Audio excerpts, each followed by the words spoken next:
Hello guys, welcome back to my channel. For those who do not know me, my name is Nomhlanga. I'm an immigrant nurse living and working in Germany. On this channel, I share everything about nursing, everything about food, traveling, and just general life of an immigrant in Germany. So on today's video, I'll be sharing with you the duties of a registered nurse in Germany. A few people asked me via Instagram and via my email, what are they expected to do when they relocate to Germany? Most of them were students who were just finishing up in Poland, who had written their exams. Some are already nurses practicing outside Germany, and they wish to know what they should expect when they get to a German hospital or a German care home.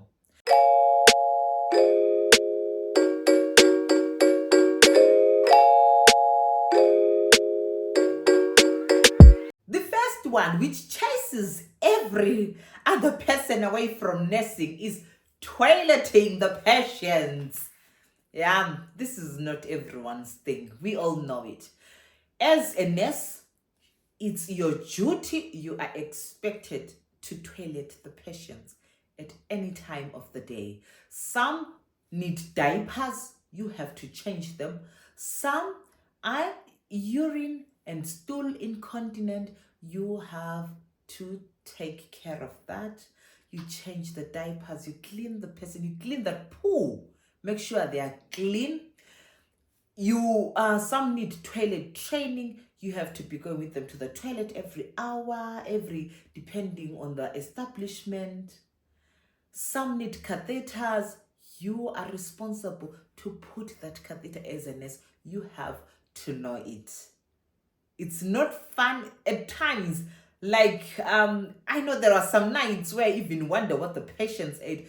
In every room, you'll be changing diapers, left, right, and center, pooing and pooping. But that's our job, and we do it. Yeah, we know, with happy faces. You are required to check the vital signs of the patients. Even at the nursing home, where it's not done every day, you are required to know how to do it, and it's your duty to know how to react. So in the hospital, the vitals of patients are checked every day. Depending on the unit you are in, you have to check more than once a shift. If you're in the cardiology, you know it's even maybe every hour. And also, when you check these vitals, as a nurse, you are expected to know how to react. Are you going to start reanimating the person when you check the pulse and you find that it's at 20, it's at 30? You have to react. So you have to know, what's the minimum, what's the low, the hyper, and what's the hypo. So those things are things that you are supposed to know. They should be at the back of your mind any day, anytime, because that's the first thing that you have to know. You have to help the student nurses. If you are a registered nurse, when a student nurse comes to you, they've got their placement. Let's say it comes 3 and you are 3 registered nurses on that shift. Each registered nurse is expected to take 1 student nurse. You have to show them the ropes. What do you mean when you're doing this? You just have to show them the system. Not just the student nurse come, you say, hey, go and take Mrs. Smith to the toilet, take Mr. Brown to... No, you have to show them. From the handover until you knock off, they have to know what's happening. And this is not just once, but it's done every day, every shift. 3, admitting patients. Patients are going to come every day, and you have to know how to admit them. Every hospital has got its own system. Some have got even planned patients that are known that they are going to be coming on the 20th of November. Some hospitals, acute hospitals mostly, the patients just walk in anytime. So you are required to admit these patients. So when you're admitting the patient, what you have to do, all the care plan, does the patient need physiotherapy? Does the patient need logopedy? Do they need maybe a massage therapist or whatever? That's your duty as a registered nurse. As a registered nurse, you are also required to take handover and also give handover to the next shift. You come in on duty, you receive it, you're also going to work that shift. At the end of the shift, you tell the next shift what happened. And you do not just say it in simple terms. You have to say it like as someone who is registered. Here in Germany, we say as a Fachkraft. There has to be a difference where you say, the patient has got water or on the feed. The doctor has already seen the patient and stuff. You do not say that. So now you have to say the patient has got odeme. So now as a Fachkraft, you are expected to use the Fachsprache. Most of these words are in Latin. It's expected of you. And also in that area, you also have to know the shortcuts, the shorthand of the hospital. You can't be saying, the oxygen. You just have to say the O2. So it's very, very crucial to know these things. As a registered nurse, you are expected to document everything that you do. In this department also, the shorthand comes hand in hand. When you're documenting, you need to be fast about it, but not just fast, but you have to be sure about it. So instead of writing like some German words, guys, they are very long, like O2, the oxygen, is Sauerstoff. So that's a long word. So you have to know the shortcuts, how you document, how you formulate your sentences when you start to finish. So you start from what happened at the beginning until the last thing which was done. So you have to take note of these times, especially, for example, when someone is to be reanimated, that is the CPR, or maybe someone dies. So you have to know the whole plan, how everything happened step by step as the nurse. Also, under the documentation, it's also important to know what measures you will take after examining a situation. Like, let's say, for example, you notice that you've got a patient or it's a resident in a nursing home who is always been lying down in bed. They do not want to do anything. So what measures are you going to take? In the hospital, it's easy. You can just send a message to the physiotherapist that, hey, we need your help. We've got a patient here who won't even stand up. Could you please try and stand up with them so we know where the problem is? In the nursing home, it's also your duty. It's called the Sofortmaßnahmen. What do you do as the nurse? Maybe the resident fell down. Do you just let them lie down? No, you have to document that. Say, okay, now she fell down. I have to write the Stutz protocol.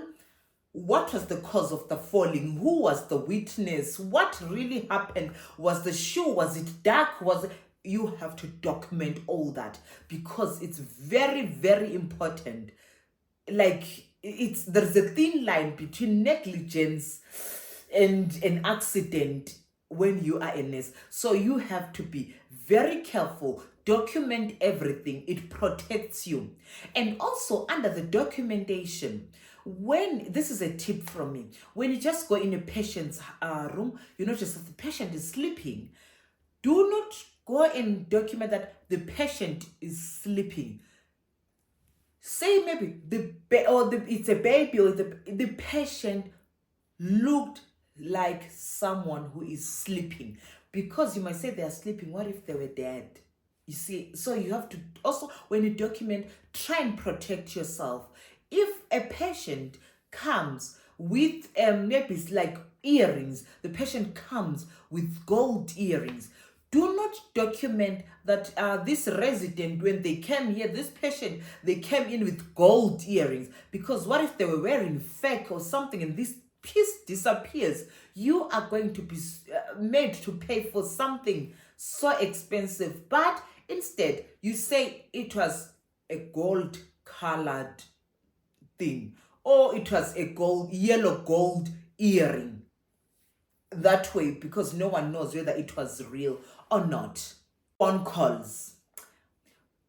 When you are the registered nurse on duty, you are the charge nurse. The moment you come in, the unit telephone is handed over to you. So now your communication skills come hand in hand. You have to know how to communicate with the doctors, with the relatives, with the pharmacy, with the therapists and everyone. It all lies in your hand. Sometimes in the hospital, you might be lucky that there could be someone, maybe the receptionist is there. She'll say, I'll take over all the phone calls. Don't worry about them. But if you are at a nursing home, you have to perfect your German language skills and your communication skills, because the phone will be in your hands. Imagine when you have to be speaking to relatives of the family or a doctor giving instructions over the phone and you can't understand a single word. As a nurse, you are expected to serve food to the patients. Some establishments have got the helpers, so the people who are responsible for this, but in some there is none, or due to staff shortages, we are expected to do it as nurses. So it's crucial that you know the type of patients that you have. Some people have got choking problems, so they have to their drinks have to be thickened. So you have to know all these things. Now, when all these things are done, you are also responsible for the discharging of patients. The doctor will say the patient can be discharged. I've written their discharge letter.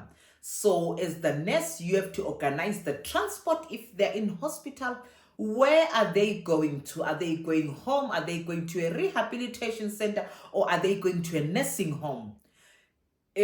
Now you know this place. You also have to organize transport to come and pick them there, go over to the next place. Do they need any other things, like maybe medication? The patient is discharged on a Friday. Then it's your duty as the nurse to prepare medication for the weekend.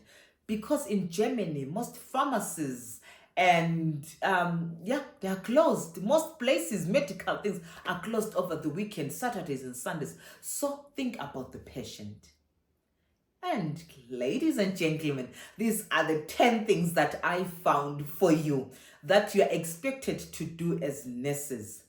And in everything, you are expected to work hard, carry a smile. You are also expected to complain and be compensated and not compensated. That's our job. Thank you for watching, and I'll see you in my next video. Bye.